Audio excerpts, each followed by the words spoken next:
कराची के मेयर मुर्तजा वहाबी भारत की शिकस्त और पाकिस्तान की कामयाबी के लिए दुआगो हैं। कहते हैं एशिया कप का फाइनल तो पाकिस्तान ही जीतेगा और उम्मीद है कि टीम शानदार खेल का मुजाहरा करेगी।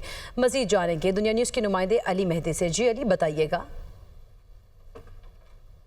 हाँ जी, जंग के मैदान में मार्के हक की तारीखी कामयाबी के बाद कौम जो है खेल के मैदान में भी कौमी टीम की कामयाबी के लिए बहुत ज़्यादा पुरुमीद नज़र आती है। बैरिस्टर मुर्तज़ा वहाब हमारे साथ मौजूद हैं। इनसे हम जानते हैं कि एशिया कप के फाइनल मैच में कौमी टीम की कामयाबी के लिए कितने पुरुमीद हैं। मैं पुरुमीद हूँ कि तमाम लोगों को अच्छी क्रिकेट देखने को मिलेगी और परवरदिगार से दुआ यही है कि आखिर में कामयाबी जो हो पाकिस्तान की हो, पाकिस्तानी क्रिकेट टीम जो है ये एशिया कप का टूर्नामेंट जीते। अच्छा, कौन से शोबे में ज़्यादा फोकस करने की ज़रूरत होगी? Batting line, bowling line? Batting खुल के करनी चाहिए, दबंग होकर करनी चाहिए, कॉन्फिडेंस के साथ खेले, इंशाल्लाह अल्लाह ताला जीत हमें देगा। प्रिया जी, आपने गुफ्तगू सुनी मेयर कराची का कहना है कि कौमी टीम को जो है प्रेशर से निकल के जो है परफॉर्म करने की ज़रूरत होगी ताकि फाइनल वो जीत सकें। जी।